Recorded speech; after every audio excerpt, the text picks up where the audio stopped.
ওরা 1 বছরের ভেতরে বাংলা কোরআন শরীফ প্রত্যেকটা আয়াতের বাংলা অর্থ একবার করে পুরাটা 6666 আয়াত শেষ করে ফেলবে। আমরা রসুলের অনুসারী না? আমরা এই জন্য মিছিলেও বলি আমরা সবাই রসুল সেনা। আমরা কেউ কি বলি আমরা সবাই নিজামী সেনা? হ্যাঁ, আমরা সবাই মজিব সেনা। হয়তো ওরা বলতে পারে এটা কুফরি কথা। সৈন্য, এই সৈন্য মানে অনুসারী হওয়া, তার পেছনে থাকা। আমরা রসুল ছাড়া কারো পেছনে নেই। আজ যিনি দায়িত্বে আছে ডাক্তার শফিকুর রহমান, ভাই মনজুরুল ইসলাম, এরা যদি কোরআন হাদিসের বাইরে যায়, মঞ্জু কেন, মঞ্জুর বাবা থাকলেও তারা আমরা মানি না। এইরকম জিনিস আমরা সামনে যদি যোগ্যতা সম্পন্ন মানুষকে উপহার দিতে পারি, এ দেশ আমরাই চালাবো ইনশাআল্লাহ। কারণ যারা চালানোর স্বপ্ন দেখছে ওরা তো ওই জালেমদের মতোই, ওরা আসলেও টিকে থাকতে পারবে না ইনশাআল্লাহ। আসসালামু আলাইকুম।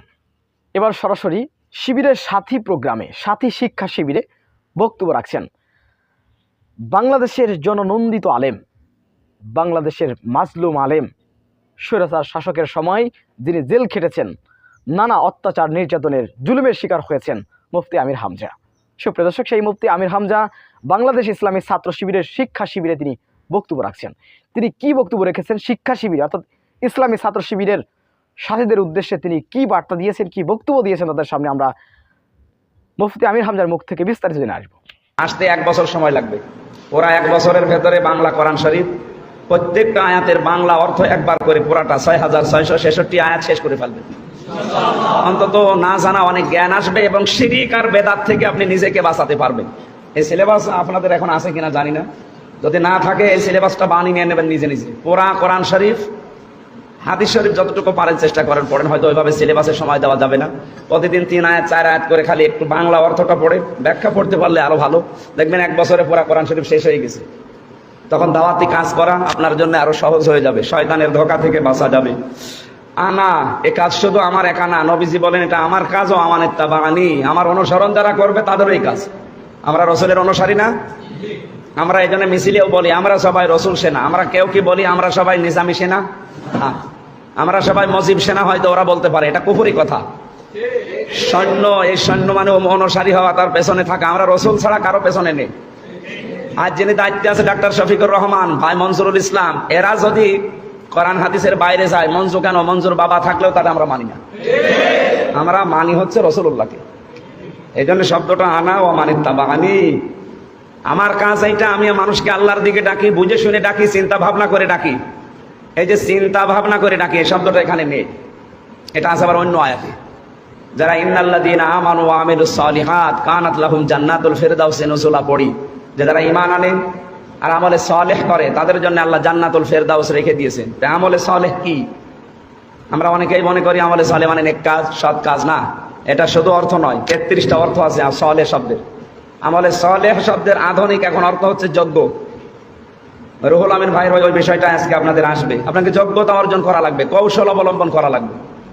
এই কৌশল নেওয়ার জন্য শিক্ষা লাগবে ওই বিষয়ের, এবং শিক্ষার পাশাপাশি প্রশিক্ষণ লাগবে। আজকে যেটা হয়তো সাময়িক দেওয়া হচ্ছে, এটা প্র্যাকটিক্যাল দিতে পারলে আরো ভালো হয়।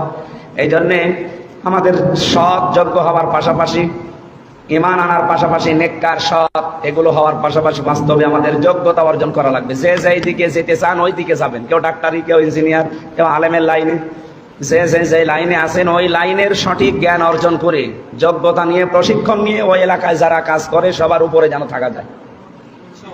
আজ রাম আর বামরা তাদের ছেলে মেয়েদেরকে ডাক্তার বানায়, পাইলট বানায়, ইঞ্জিনিয়ার বানায়। ওদের ছেলে মেয়েরা ডাক্তার হয়, এই জন্য তো চিকিৎসা বিভাগটা দুর্নীতিগ্রস্ত। এই বিভাগটা যদি আমরা আজ দখল করতে পারি, ডাক্তার শাহিন জর্দারের মতো ডাক্তার বানানো লাগবে, ডাক্তার মতিয়ার রহমানের মতো ডাক্তার বানানো লাগবে, যার সামনে লেখা থাকে 300 টাকা ভিজিট, কষ্ট হলে না দিলেও চলবে, ও রোগী ওইটা দেখে ভালো হয়ে যায়। আর এমন এমন ডাক্তার আছে 1000 টাকা ভিজিট, আগামী মাসে আসলে আরো 500 টাকা বেশি, ওর রোগ যা ছিল আরো বেড়ে যায়। এই জন্য আমরা এরকম ডাক্তার বানাবো, doctor Motiar Rahman, doctor Shahin Jordar, doctor Abdul Muid. বিশ্ববিদ্যালয়ের ডক্টর যারা হবে, ডক্টর ফয়জুল হকের মতো ডক্টর হবে, ডক্টর কামরুজ্জামানের মতো ডক্টর হবে। এইরকম জিনিস আমরা সামনে যদি যোগ্যতা সম্পন্ন মানুষকে উপহার দিতে পারি, এ দেশ আমরাই চালাবো ইনশাআল্লাহ। কারণ যারা চালানোর স্বপ্ন দেখছে ওরা তো ওই জালেমদের মতোই, ওরা আসলেও টিকে থাকতে পারবে না ইনশাআল্লাহ। আমাদের জীবনের মেন কাজ হবে মানুষকে আল্লাহর দিকে নিয়ে আসার জন্য যোগ্যতা সম্পন্ন করে গড়ে তোলা। এরপরের শব্দ ছিল সুবহানাল্লাহি ওয়া মা আনা মিনাল মুশরিকিন। আল্লাহ বলেন এই কথা বলো যে আমি কিন্তু পবিত্র, আমার সাথে কোনো শরীক করা চলবে না। আমার সাথে কোনো শরীক করা ও আনা মিনাল মুশরিকিন। আপনি ঘোষণা দেবেন যে আল্লাহ আমি কিন্তু মুশরিক না। এটা যদি দিতে পারেন তাহলে জান্নাত আপনার জন্য কনফার্ম। তারা দুনিয়ায় অন্যান্য ছোটখাটো গোনা করে কিন্তু শিরিক করে না, আল্লাহ পাক তাদেরকে আমানা দেয়। উলাইকা লাহুমুল আমনু, এই মানুষগুলো আল্লাহর পক্ষ থেকে নিরাপত্তার হকদার।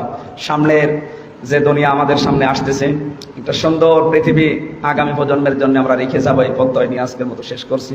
সময় মনে হয় একটু বেশি হয়ে গেছে, আজকের মতো বিদায় নিলাম। আধা ঘন্টা হয়ে গেছে, আমার এখন যাওয়া লাগবে তো গাইবান্ধাতে। আসসালামু আলাইকুম ওয়া রাহমাতুল্লাহ। সুপ্রিয় দর্শক, বিষয়টি আপনারা কি হয়ে দেখছেন অবশ্যই আপনাদের মূল্যবান মন্তব্য কমেন্ট বক্সে জানাবেন। সবসময় সত্য নির্ভর তথ্য পেতে স্বাধীন বাংলা ইউটিউব চ্যানেলটি সাবস্ক্রাইব করে আমাদের সাথে থাকুন। আসসালামু আলাইকুম ওয়া রাহমাতুল্লাহি ওয়া বারাকাতুহু।